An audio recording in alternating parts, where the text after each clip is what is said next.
Olá! Hoje a gente vai mergulhar fundo num texto muito interessante, o capítulo 16 de Cartas de um Diabo a seu Aprendiz, do C.S. Lewis. Uma obra clássica, né? Com certeza, um clássico absoluto. Para quem talvez não conheça, a ideia do livro é genial. São cartas de um demônio mais velho, o Fitafuso, para o sobrinho dele, o Vermebile, que está começando na carreira, digamos assim. Exato. Aprendendo a tentar um ser humano que eles chamam de o paciente. Isso. E o capítulo 16 foca especificamente em como atrapalhar a vida desse paciente. Na igreja, a relação dele com a comunidade religiosa. Então, nosso objetivo aqui é explorar essa visão, irônica, né? Pelo olhar do diabo. Tentar entender as táticas que o Fitafuso sugere para minar a experiência de fé dentro da igreja. É uma perspectiva muito peculiar sobre ir à igreja, lealdade à paróquia, essas coisas. É fascinante, porque a sátira do Lewis usa justamente a voz do inimigo, do adversário, para iluminar as nossas próprias armadilhas, os perigos na vida espiritual. Quando a gente ouve o Fitafuso falando, a gente acaba refletindo sobre as nossas atitudes, sabe? Verdade. E como ele começa o capítulo? Tem uma preocupação logo de cara, né? Tem sim. O Fitafuso está meio incomodado. Ele pergunta para o Vermebile por que o paciente continua indo sempre na mesma igreja. Mesmo tendo lá suas reclamações, ele não sai. E o Fitafuso quer saber por quê. Ele cobra um relatório sobre isso, né? Exatamente. Por que essa fidelidade? Ele diz que, a não ser que seja pura indiferença, tipo, tanto faz, essa constância é algo bastante ruim. Ruim para os planos deles, claro. Bom, pensa assim. A perseverança numa comunidade, mesmo com defeitos, isso cria raízes, né? Cria um ambiente onde a pessoa pode crescer espiritualmente, mesmo que aos trancos e barrancos. Para a Fitafuso, a insatisfação do paciente deveria ser uma brecha, uma oportunidade para criar confusão, dúvida. Isso. Se o Vermibile não usa essa insatisfação para fazer o paciente pular fora ou ficar ressentido, ele está falhando. Essa lealdade que resiste às pequenas frustrações, ela mostra um compromisso maior que não é só sobre gostar ou não gostar. Isso, para eles, é uma ameaça. Entendi a lógica perversa. E qual a primeira grande estratégia que ele sugere para acabar com essa lealdade? Essa é clássica. Ele recomenda transformar o paciente num peregrino de igrejas. Peregrino de igrejas. Como assim? A ideia é incentivar o paciente a sair por aí, sabe? Procurando a igreja perfeita, aquela que combina com ele. Basicamente, transformar a religião numa questão de gosto pessoal, de consumo. Tipo um degustador de igrejas. Ele usa essa expressão, não usa? Usa, exatamente, um connoisseur, alguém que fica provando, avaliando. Nossa, isso soa tão atual, né? Buscar o lugar que me agrada mais. Mas qual o veneno nisso, segundo o Fitafuso? Ele aponta dois problemas principais nessa abordagem. O primeiro é um ataque direto à ideia da paróquia tradicional. A paróquia no sentido de comunidade local, geográfica. Isso. Fitafuso argumenta que o inimigo Deus gosta da paróquia justamente porque ela mistura todo mundo. Gente de classe diferente, temperamento diferente, nível de educação diferente, tudo junto ali, por causa do endereço. E por que Deus gostaria disso, na visão dele? Porque essa mistura forçada, ela obriga a caridade, a humildade. Você tem que conviver com quem pensa diferente, com quem te irrita às vezes. Já a busca pela igreja que combina... Essa busca cria o quê? Um clube. Exato. Um clube, uma facção, como ele diz. Gente que já pensa parecido, que tem os mesmos gostos, evita o desafio da diferença. É interessante como ele inverte tudo, né? A unidade na diversidade, que a gente geralmente acha bom. Para ele é péssimo. Totalmente invertido. Essa é a chave da sátira. E a segunda razão para ele gostar do degustador tem a ver com a atitude da pessoa, né? Tem tudo a ver. Essa busca pela igreja ideal, ela muda a postura do fiel. Em vez de chegar como um aprendiz humilde, sabe, disposto a receber alguma coisa, mesmo que o lugar não seja perfeito... Que seria a postura que Deus quer, segundo o Fitafuso. Isso. Em vez disso, ele vira um crítico, um juiz. Fica o tempo todo avaliando. O sermão foi bom? A música me agradou? As pessoas são do meu tipo? E essa postura de juiz impede a pessoa de receber algo. Impede totalmente. Fitafuso diz que essa mentalidade de degustador fecha a porta para a nutrição espiritual. Se você está sempre procurando defeito, comparando, julgando, como vai receber algo bom? Ele até contrasta, diz que a humildade permitiria tirar proveito até de um sermão meio fraco, mas a crítica constante vira uma barreira. Que armadilha sutil. Buscar o melhor e acabar sem nada. E o Fitafuso não fica só na teoria, ele analisa igrejas reais ali da vizinhança, né? Como exemplos.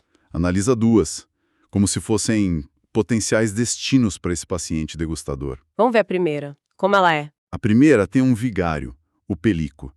A característica dele é uma tentativa, assim, desesperada de ser relevante, moderno, acessível para a congregação que ele acha que é meio cética.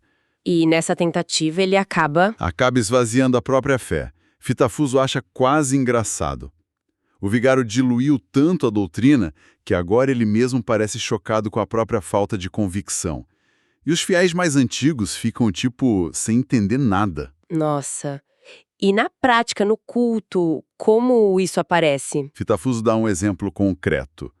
Para não ofender ninguém, para evitar qualquer dificuldade, o vigário, o Plico, simplesmente parou de usar o lecionário, aquele livro que organiza as leituras da Bíblia e os salmos para cada domingo. Esse mesmo. Em vez de seguir aquele ciclo rico, variado das Escrituras, ele fica repetindo sempre os mesmos 15 salmos e 20 sermões favoritos dele, aqueles que ele acha mais seguros, mais palatáveis. E qual o perigo disso, na visão do Fitafuso? Parece só uma igreja meio morna, talvez? Sem graça. O perigo é justamente essa mornidão, leva à estagnação. Se você só ouve o que é fácil, o que não desafia, o que não confronta, você não cresce. Fica numa zona de conforto espiritual. Exato.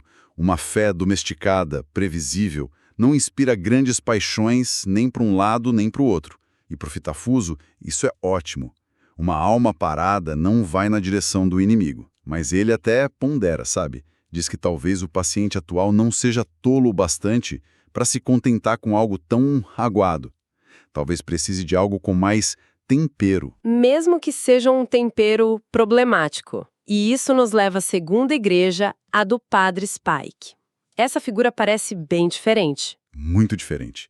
Bem mais intensa. E contraditória. Como assim contraditória? Fitafuso descreve ele como um furacão de opiniões, extremas e que mudam o tempo todo.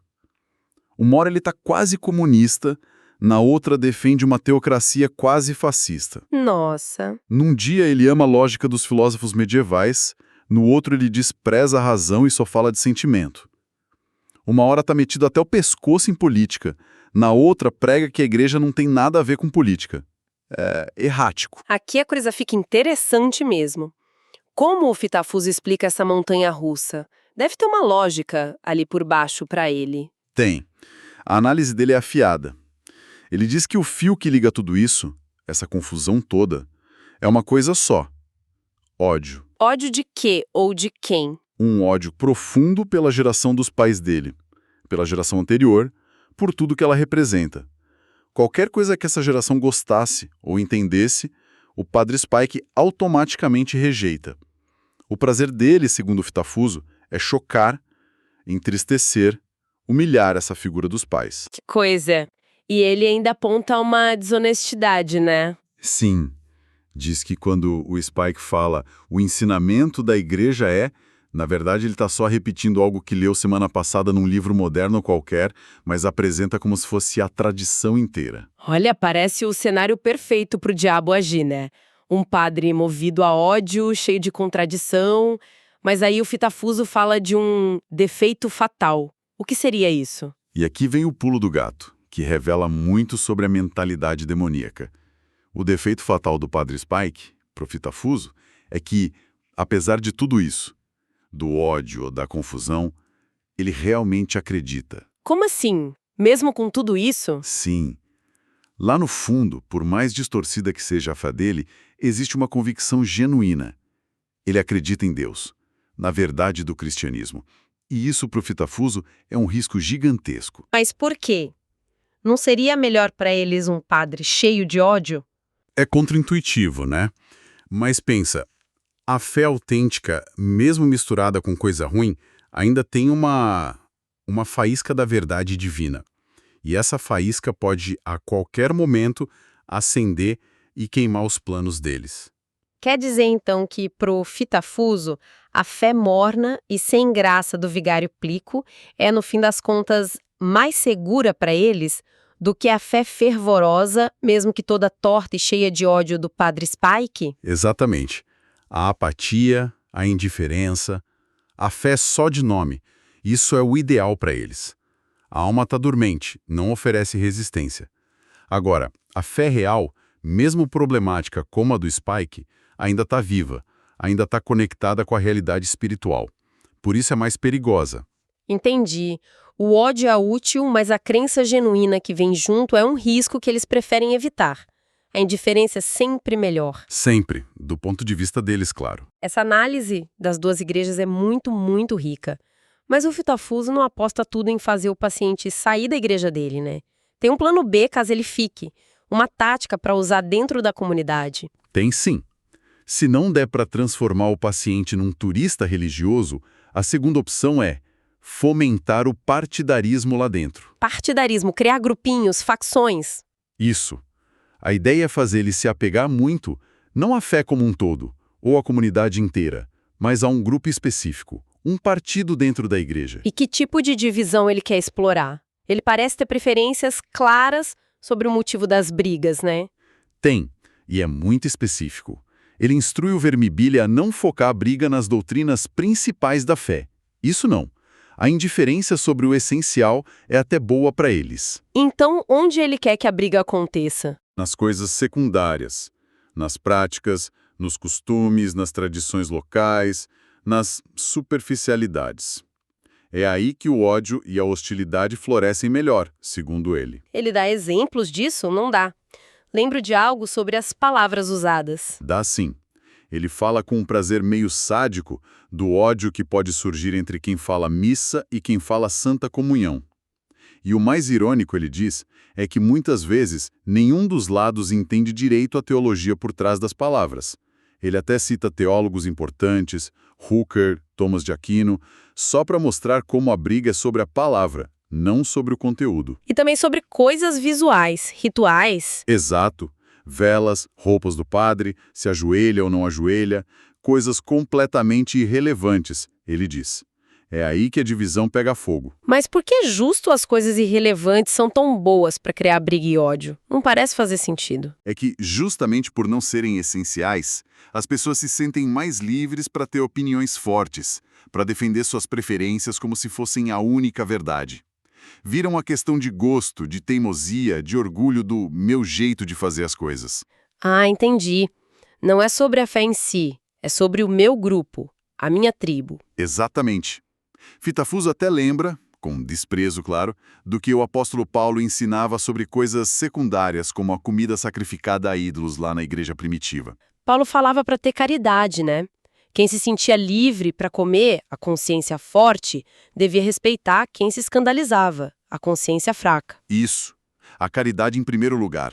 Ceder por amor ao irmão, para não fazer ele tropeçar. E Fitafuso usa isso para falar da igreja anglicana da época, com aquela divisão entre High Church e Low Church. Usa como exemplo perfeito de como essa caridade foi totalmente subvertida pelo árduo trabalho deles, dos demônios. Ele descreve um cenário hipotético quase com uma ponta de frustração por terem estragado uma coisa boa. Como seria esse cenário ideal de caridade? O fiel Low Church, que prefere a simplicidade, mesmo achando desnecessário, se ajoelharia na comunhão só para não chocar o irmão High Church com a falta de reverência dele. E o High Church, que ama o ritual, se absteria de algum gesto se percebesse que isso poderia levar o irmão Low Church a pensar que era idolatria. Nossa, seria uma troca de respeito mútuo. Um manancial de caridade e humildade, como Fitafuso diz. Mas ele se orgulha que conseguiram transformar essa diversidade toda numa fonte de briga, de suspeita, de partidarismo. Que imagem forte. A diversidade que podia unir, sendo usada para dividir. Bom, vamos recapitular então as táticas do Fitafuso nesse capítulo. Primeiro, minar a lealdade à comunidade usando a insatisfação. Certo, certo. Incentivar a busca pela preferência pessoal. Transformar o fiel em crítico, em consumidor de religião. Isso, o degustador. Analisar e usar as fraquezas dos líderes, seja a fé aguada ou a fé distorcida pelo ódio. Exato. Clico e Spike. E por último, talvez a mais sutil, criar brigas e partidos dentro da igreja, focando não no essencial, mas nas coisas secundárias, superficiais. Perfeito. Então, o que a gente tira disso tudo? O que essa análise significa pra gente hoje? Olha, eu acho que o Lewis, com a voz do Fitafuso, nos dá um diagnóstico que continua muito atual, sabe? E é desconfortável ver como ele acerta. Acerta em quê? Essas táticas, essa forma de agir, a gente não vê só em igrejas. A gente vê em todo lugar. Na política, no trabalho, nas redes sociais, até em família. Essa tentação de colocar o meu gosto acima do bem do grupo. De focar nas pequenas diferenças e esquecer o que une. Exato.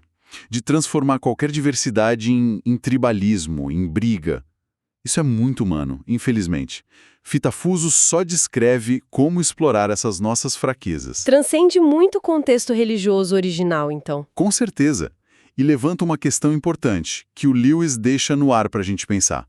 Como a gente reconhece e resiste a isso na nossa vida, nos nossos grupos? E a resposta estaria no contrário do que o Fitafuso ataca. Parece que sim. O próprio capítulo sugere os antídotos, né? A humildade de se ver como aprendiz, não como juiz, a caridade para aguentar as falhas dos outros e da comunidade sem exigir uma perfeição que não existe. Autocrítica para perceber quando a gente está defendendo só o nosso gosto. Isso. E talvez o mais importante, buscar a unidade no que é essencial, mesmo com muita diferença nas coisas secundárias. Essas qualidades, humildade, caridade, foco no essencial, que o Fitafuso odeia e tenta destruir, parecem ser a nossa melhor defesa. Uma reflexão final muito boa. Realmente, esse capítulo do Lewis é denso, cheio de camadas, de ironia, desafia a gente a olhar para nós mesmos e para as nossas comunidades de um jeito diferente, mais atento. Sem dúvida. Dá muito o que pensar. Material para continuar refletindo por muito tempo.